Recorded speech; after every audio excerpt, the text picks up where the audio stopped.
2026 के अंग्रेजी के एग्जाम के लिए इंपॉर्टेंट समरी जो कि आज आपको मैं बताने जा रहा हूं वो है आपके लिए बेहद जरूरी, क्योंकि ऐसे 5 से 6 समरी होती हैं जो कि आपके बोर्ड में एग्जाम के हर बार पूछे जाते हैं।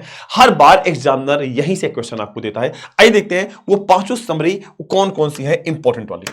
तो सबसे पहला पता होना चाहिए आपको कि sweetest love I do not को। भाई किसी भी चैप्टर का जो पहला, किसी बुक का पहला चैप्टर हमेशा इंपॉर्टेंट होता है। तो यहां पे आप देख सकते हैं सबसे पहले हम आपकी बार समरी का ट्रेंड चेंज कर रहे हैं। हम समरी को विथ हेडिंग के साथ लिखने वाले हैं।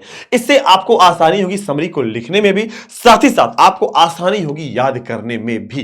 तो यहां पे है पहला इंट्रोडक्शन कि sweetest love I do not go is a famous poem by John Donne, is a metaphysical poet. The poem expresses deep love, separation and reassurance. The poet speaks to his beloved before living her for some time. Hindi मैंने यहां पे लगा दी है। अब आप पूछेंगे sir Hindi लिखना है क्या बोर्ड के एग्जाम में? नहीं, हिंदी आपको नहीं लिखना है। ये हिंदी जस्ट फॉर आपके लिए याद करने के लिए है। आपको इसको एग्जाम के बोर्ड एग्जाम में नहीं लिख के आ रहा है। दूसरी सबसे बड़ी बात है कि पहली रीडिंग है इंट्रोडक्शन की। आप इसको याद कर सकते हैं कि एक फेमस पोएम है, जॉन डन के द्वारा लिखा गया है, मेटाफिजिकल पोएट है। साथ ही साथ एक गहरा प्यार, अलगाव और यहां पे पुनः रीएश्योरेंस का मतलब होता है, एश्योर का मतलब होता है हम आपको एश्योर कर रहे हैं, आपको दिलासा दिला रहे हैं। तो यहां पे पुनर्दिलासा की बात की गई कि मैं आऊंगा जरूर। The poet speaks to his beloved, अपनी प्रेमिका से बोलता है जाने से पहले। तो ये आप देख सकते हैं पहली हेडिंग हो गई आपके chapter number 1 sweetest love I do not गो की। ठीक है, अगर हम दूसरे की बात करें, दूसरी हेडिंग है थीम ऑफ द बॉडी, कविता का विषय क्या है। तो यहां पे हम देखेंगे कि the central theme is to love and separation. कविता का मुख्य विषय है वो सच्चा प्रेम और क्या है, विरह है। Done explains that real love does not weakened with distance. जो सच्चा प्रेम होता है वो कभी अलग नहीं होता है, ना ही वो कम होता है। And physical separation can destroy spiritual love. जो फिजिकल लव होता है वो क्या है, वो कैन नॉट डिस्ट्रॉय, वो बर्बाद नहीं कर सकता हमारे स्पिरिचुअल लव को। तो भैया याद रखना, अलगाव मतलब अगर सैयद जी गए हैं प्रदेश कमाने के लिए, इसका मतलब नहीं कि आपकी प्रेमिका का आपसे तलाक हो जाए, ऐसे ही कहना चाहते हैं इस कविता के माध्यम से जो आपको मैं बता रहा हूं। दूसरी चीज सबसे बड़ी बात है, तीसरी रीडिंग है यहाँ पे पोएट्स फीलिंग। कविता की भावना कैसी है। The poet consoles his beloved and asks her not to cry. सांत्वना देता है कि मत रो, मैं आऊंगा। वो अपनी तुलना नेचुरल थिंग से करते हैं, जैसे कि सूरज से करते हैं कि जैसे सूरज डूबता है आता है, ऐसे मैं भी आऊंगा।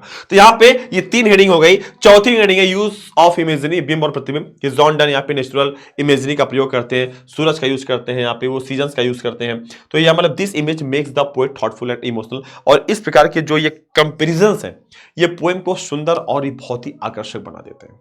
ठीक है, तो ये चीजें हो गई हमारी, जैसा कि आपको हमने बताया था कि भैया ये चीज़ आपके लिए इंपॉर्टेंट है और इन चीज़ों को आप पढ़ लीजिए, बेहद बेहद बेहद बेहद बेहद जरूरी है आपके लिए। ठीक है, तो ये हो गए 4 हेडिंग। और 5वीं हेडिंग आपकी है कंक्लूजन। तो हर एक चैप्टर का कंक्लूजन होता है। तो क्या है, the poet teaches that love is pure, mature and spiritual. कि सच्चा प्रेम शुद्ध और आत्मिक होता है और इसमें बिच्छो से मतलब अलगाव से कोई उसमें फर्क नहीं पड़ता, नहीं कोई समाप्त होता है। तो चैप्टर नंबर 1 गाइस ये आपके लिए बेहद जरूरी है, पोएट्री का जरूर पढ़ लीजिएगा। ठीक है, आगे हम बात करेंगे यहाँ पे चैप्टर नंबर 3 के बारे में, जिसको हम बोलते हैं क्या है, now the leaves are falling fast. Introduction है यहाँ पे। तो now the leaves are falling fast is a lyric poem written by W H Jordan, a modern English poet थे। साथ ही साथ the poet reflects sadness, fear and the loss of childhood innocence through the image of autumn. The poet presents the harsh realities of life. मतलब W H Jordan द्वारा लिखी गई एक कविता है जिसमें शरद ऋतु के माध्यम से जीवन के कठोर सच्चाई को दिखाया गया है कि जिस प्रकार से ऑटम के महीने में पत्तियां खत्म हो जाती है, उसी प्रकार से इंसान धीरे धीरे क्या होता है, अपने जीवन के अंतिम पड़ाव पर जाता है। ठीक है, सेकंड हेडिंग की बात करेंगे, थीम ऑफ द पोएम, कविता का विषय क्या है। The central theme of the poem is loss, suffering and the end of childhood innocence. यहाँ पे ये बताना चाहते हैं कि जो कविता का मुख्य हिस्सा है वो क्या है, दुख है, अंत है और अपने बचपने को खोने का प्रभाव इसमें बताया गया है कि किस प्रकार की चीजें हमारी होती हैं। ठीक है, अगला क्या है, तीसरी हेडिंग है पोएट्स फीलिंग। पोएट की फीलिंग कैसी होनी चाहिए। The poet feelings deep sorrow and fear, दुख दर्द है। He believes that pain and death are unavoidable parts of life. Childhood happiness disappears quickly. बचपन की जो खुशियां होती हैं वो क्षणिक होती है, वो आती हैं भैया चली जाती है, कुछ टाइम बाद फिर आप बचपना नहीं रह जाता आपका। ठीक है, चौथा है इमेजरी एंड सिंबल्स, बिंब और प्रतिबिंब क्या है, मतलब क्या प्रतीक है। तो Auden uses powerful image like falling leaves, grapes, nurses and winter.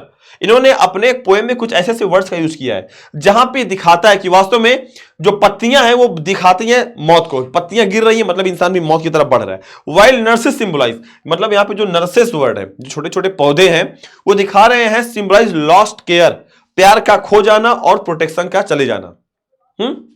5वीं हेडिंग है फिलोसफिकल मीनिंग, दार्शनिक अर्थ क्या है?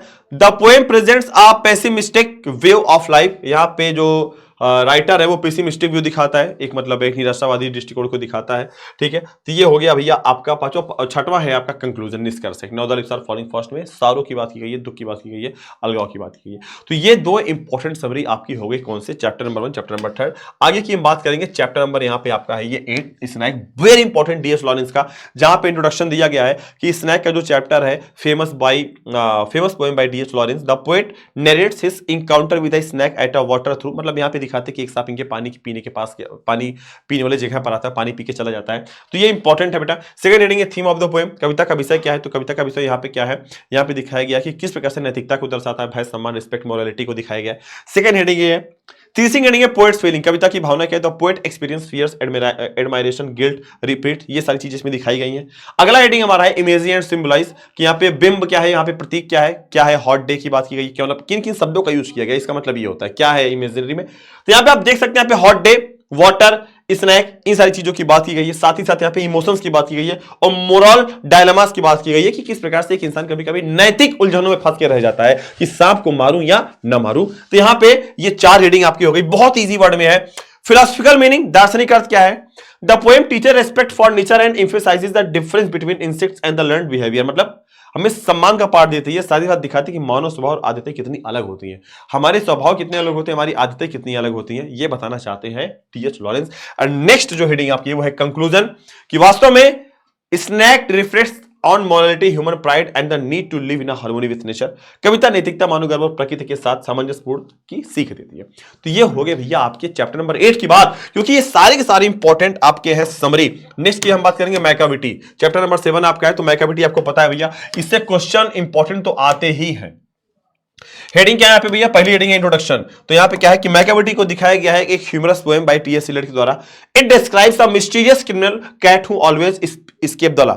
एक ऐसे बिल्ली के बारे में बात की गई जो हमेशा कानून के नियमों को तोड़कर आगे बढ़ जाती है, वह आगे भाग जाती है। थीम क्या है? कविता का विषय क्या है? यहाँ पे क्राइम है, मिस्ट्री है और चालाकी बताई गई है।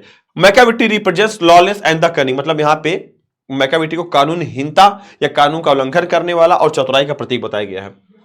करेक्टर ऑफ मैकाविटी, कैसा करेक्टर है? तो Macavity is intelligent, clever and mysterious, always avoiding capture. Macavity बुद्धिमान, चालाक और रहस्यमय बिल्ली है जो हमेशा क्या है? बच जाती है कानून के नियमों से। स्टाइल एंड टोन, शैली और लहजा कैसा है? The tone is a playful, humorous and ironic है। लहजा थोड़ा सा व्यंग्यपूर्ण है, मजाकिया और मस्त है। सिंबलाइज क्या है? तो क्या सिंबलाइज किया गया? तो यहाँ पे इसको एज एक अपराधी के रूप में बताया गया है। ये पांचों हेडिंग को आप 6 हेडिंग को आपको एक साथ लिखना है। The poem entertains and subtly criticizes crime while amusing the reader, मतलब कविता मनोरंजन के साथ अपराधी की आलोचना भी करती है। तो ये भैया हो गया चैप्टर नंबर 7 आपका, चैप्टर नंबर 8 हो गया। और यहाँ पे लास्ट आपको बताऊंगा फायरहाइम, जो कि आपके लिए बेहद जरूरी इंपॉर्टेंट समरी है भैया, जरूर पढ़ के जाएं इसको, क्योंकि एक एक समरी आपके लिए इंपॉर्टेंट है। ठीक है, तो यहाँ पे आइए देखते हैं। Fireheim is from the Rig Veda, one of the oldest Vedic texts. It praises fire Agni as a divine and the scared power. मतलब रिया ऋग्वेद से ली गई है, इसमें अग्नि को दिव्य शक्ति और पवित्रता के रूप में सराहा गया है इस चैप्टर को। ठीक है, जिसमें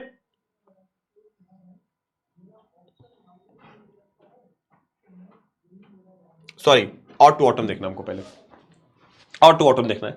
और टू ऑटम एक फेमस पोएम है जॉन क्रिस्ट द्वारा, एक इंग्लिश रोमांटिक पोएट है। The poet celebrates the beauty and richness of autumn, highlighting sites, sounds and the colours, मतलब यहाँ पे शरद ऋतु की सुंदरता, समृद्धि का वर्णन किया गया है। सेकंड हेडिंग में है थीम ऑफ द पोएम, कविता का थीम क्या है? The main theme is the natures beauty, यहाँ पे कविता का थीम क्या है? नेचर्स की ब्यूटी को दिखाया गया है। राइपनेस का मतलब होता है कि किस प्रकार से मौसम में वो जो पकने वाली चीजें होती हैं। साइकिल ऑफ लाइफ है कि किस प्रकार से एक ऑटम आता है, शरद आता है, समर आता है, विंटर आता है, उसको दिखाया गया है। Autumn is depicted as a season of the harvest and maturity, autumn के महीने को इंग्लैंड के अंदर फसलों का और मेच्योरिटी का मतलब होता है परिपक्वता के रूप में दिखाया गया है। पोएट्स फीलिंग, कविता की भावना कैसी है? किड्स जॉय, एडमायरेशन, जो किड्स है वो जॉय को फील करते हैं, नेचर को फील करते हैं, अप्रिशिएट करते हैं। Quite gentle and fulfilness aspect of the season, ठीक है, फसल को, सौंदर्य की सराहना को करते हैं। इमेज एंड सिंबलाइज, एंड यहाँ पे है फिलोसफिकल मीनिंग, और यहाँ पे है कंक्लूजन। तो ये भैया 4 चीजें आपके लिए हो गई जो सबसे इंपॉर्टेंट थी और आपको हमने बता दिया है। ठीक है, और आपके होमवर्क के लिए आपको बता देता हूं मैं लास्ट में ये जो 5 समरी है आपकी, ये सबसे ज़्यादा इंपॉर्टेंट समरी आपके लिए है। इसको आप लोग एग्जाम बोर्ड में जरूर पढ़ के जाइएगा, क्योंकि यहाँ से समरी तो बनेगी, साथ ही साथ ये आपके एक्सप्लेनेशन में काम आने वाला है। ठीक, तो आप सभी से एक रिक्वेस्ट है कि अगर इस वीडियो पे भैया 500 कमेंट आपके प्यारे प्यारे वाले अगर आ जाते हैं तो अगला जो हमारा सेशन है, ठीक है, वो हम आपको 2 सेशन इसके साथ एक फ्री में देंगे। फ्री का मतलब होता है एक तो आपको हम यहाँ पे देंगे प्रोज के चैप्टर्स PROSE प्रोज के समरी को, एक तो आपको हम देंगे यहाँ पे किसके, एक आपको हम देंगे प्रोज के समरी 5 इंपॉर्टेंट समरी को, दूसरा आपको हम यहाँ पे देंगे स्टोरी ऑफ इंग्लिश के सेशंस को, स्टोरी ऑफ इंग्लिश के सेशंस को। तो guys please get ready, live classes को भी करते रहिए आप सभी, ठीक है, आप सभी लाइव क्लास को भी करते रहिए हमारे साथ ही साथ ये 5 समरी ऐसे हैं जो आपकी बोर्ड के एग्जाम के लिए बेहद जरूरी है। पहला चैप्टर हो गया, तीसरा चैप्टर हो गया, चौथा चैप्टर हो गया, 7वां चैप्टर हो गया और 8वां चैप्टर हो गया।